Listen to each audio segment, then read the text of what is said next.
Hello, Diocese of the Rio Grande. This is your weekly update for the second week of September 2020. In this update, we're going to share with you the decision that we have made about the Bosque Center in Bishop's Ridge and the financial future of this diocese. It's going to be a kind of practical, nutsy-boltsy, economic kind of weekly update, but hang with us because this is really about the future ministry possibilities of the Diocese of the Rio Grande. I've only been your bishop not even 2 years yet. And even as I became your bishop, it was clear to me and to all of us that the Diocese of the Rio Grande faced some significant financial challenges. So I want you to remember 2 years ago and what was going on in that situation. 2 years ago, we knew that we were going to need to cut our diocesan budget by 10% because the settlement funds from the sale of St. Clement's in El Paso during those difficult years where congregations were leaving the Episcopal Church, those settlement funds which had been supporting the diocesan budget for over a decade, those settlement funds ran out as I became your bishop. So in my first year as your bishop, we had to cut our diocesan budget 10%, but we did it. And we also focused our attention on the mission and the ministry of this diocese for the future.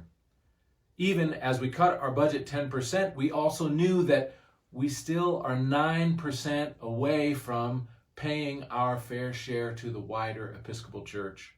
And we're Episcopalians, and our participation financially and spiritually and personally in the life of the Episcopal Church and the Anglican Communion matters. And so we are committed to paying our full fair share.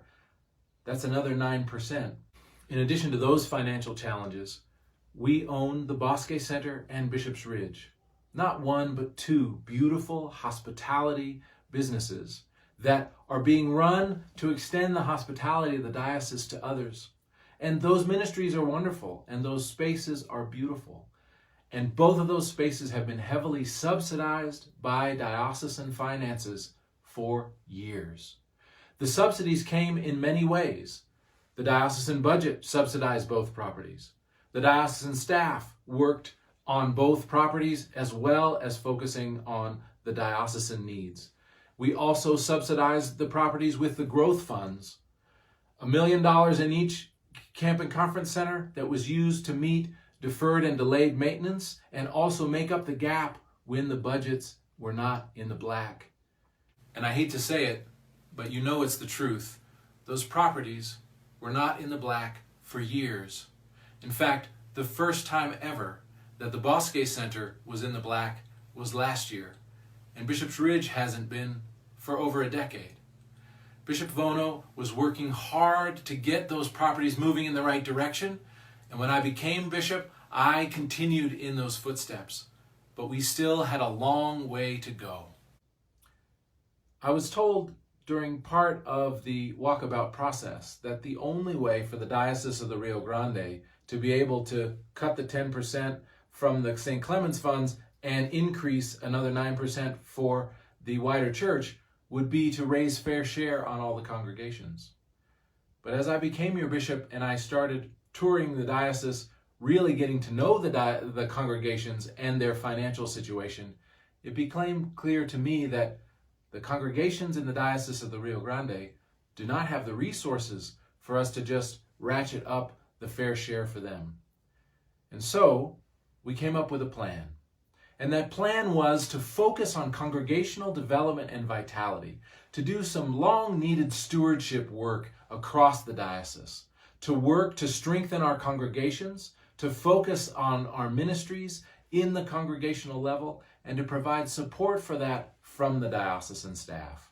Instead of looking at aid for the congregations in terms of money that can come from the diocesan budget, which is shrinking, instead we have focused on aid from the diocese, meaning personal help, support, and advice from the canon to the ordinary, the bishop, the archdeacon, from our congregational life and development folks, and from others such as the audit committee and other financial people who are coming in to help congregations think about stewardship and strengthen their financial health.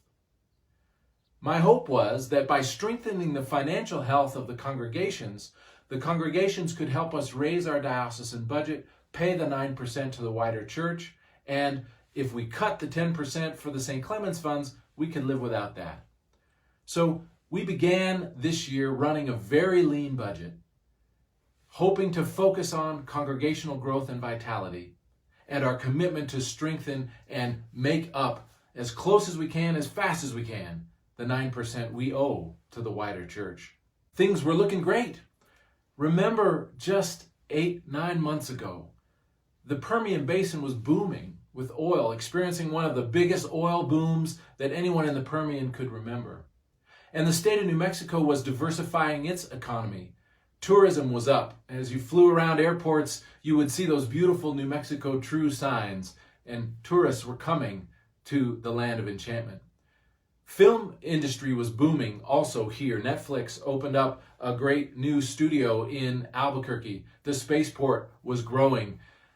The state of New Mexico was diversifying, but it was still heavily dependent on the oil industry, which was booming in the Permian Basin. If we focused on our congregational health and growing those churches, there's no way that we couldn't grow too.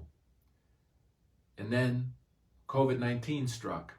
COVID-19, of course, is not just an illness. It's not just threatening our lives as individuals. It's also had a huge impact on our economy. But the impact that COVID has had in this diocese has been devastating. The boom that was going on in the Permian quickly became the biggest bust anybody can remember.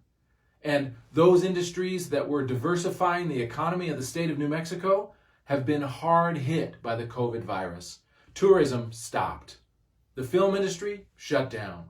And as we are trying to limp our way through it, as restaurants and hospitality places are struggling to stay alive, as physical retail stores are closing their doors, as some restaurants are going under, as our economy is shifting and changing, the fact of the matter is that not just when we get the vaccine, but for the long term, the economy of this diocese, widely speaking, is going to have to adapt.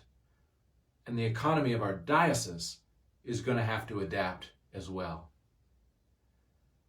Today, I'm announcing that the Diocese of the Rio Grande intends to sell the Bosque Center, our camp and conference center in Albuquerque, New Mexico. We intend to keep Bishop's Ridge and to continue to host Camp Stoney there, while also having Camp Stoney present in the south. We also need to reimagine a stable financial business plan for Bishop's Ridge so that it is not dependent upon staff support or financial subsidies from the diocesan budget over the long haul. Our intent is to move the staff of the diocese to the Cathedral of St. John, to remodel some of the upstairs at the cathedral in order to fit some office space, some co-working space, and a conference room. The co-working space and the conference room will be shared between the cathedral staff and the cathedral's needs and the needs of the diocese. In the future, when Iona meets in person, the Iona School will meet at the cathedral or in another location. The Bosque Center is a beautiful place, and it gives me no joy to say that we need to put it on the market. But for the financial strength of our diocese in the future, to enable us to be able to have the financial resources to support our congregations, to bring a youth missioner on to the diocese, and to pay our full fair share to the wider church, we need to reallocate some of our assets, and we need to refocus our mission on the ministry God is calling us to do in the future. This is not a short-term response to the COVID virus. Rather, this is an awareness that our financial priorities need to change in order to help the diocese survive and thrive for the future. It will be hard for us to let go of the Bosque Center. But let me tell you what letting go of the Bosque Center allows us to do. If we are able to preserve the growth funds as much as we can and sell the Bosque Center, we can take all of those funds and invest them When those funds are invested at a conservative 4% a year draw, we will receive something like $100,000 to $120,000 every year to support the diocesan budget. That right there will help us pay our 15% to the wider church. It will also free up resources so that we can employ a full-time diocesan youth missioner. It will also free up other resources so that we can help partner with congregations to get a curate in the Big Bend, to help strengthen our congregations in the smaller rural places of our diocese, so that the Episcopal Church continues to have a presence there.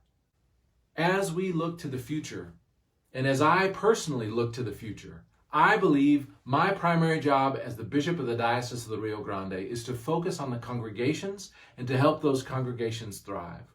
My total focus needs to be on the congregations, on their leaders, to support the clergy. I need to be focused there, not on helping make sure that we sustain hospitality businesses. Your diocesan staff needs to be focused on the congregations and their needs to help the congregations thrive. Up until now, our staff has had a divided attention, focusing on Bishop's Ridge and Bosque Center and on the diocese. We need a diocesan staff that's focused entirely on the health of the diocese and the congregations themselves. And so we are going to separate the staff of the diocese from the staff and employees at Bishop's Ridge and the Bosque Center, so that Bishop's Ridge and Bosque Center can hire the staff that they need at fair market rates instead of relying on paying for diocesan staff. We need to change the way we operate so that your diocesan staff is focused on you, so that Bishop's Ridge is financially sustainable and is supporting the next generation of Episcopalians, but not just for the young people. We need to create a sustainable business plan that looks at how can Bishop's Ridge be more of an asset to the adults in the diocese and a form of outreach and hospitality to others. So we've got some work to do as we lean into this future Diocese of the Rio Grande. But I know this: God is faithful, and our roots of faith will only deepen as we open our hands and let go of some of the things we have loved from the past in order to reach out with open arms for the future God is calling us into. I don't have joy at the prospect of selling the Bosque Center. But when I look at what is made possible by making this one move, and how that will strengthen our diocese not just when the vaccine comes, but for decades down the road, I am convinced that this is the strongest thing we can do to help our congregations and the life of the Episcopal Church in New Mexico and far West Texas for the foreseeable future. God bless you, Diocese of the Rio Grande. It's a blessing to be your bishop, and I believe God will bless us as we move into the future together.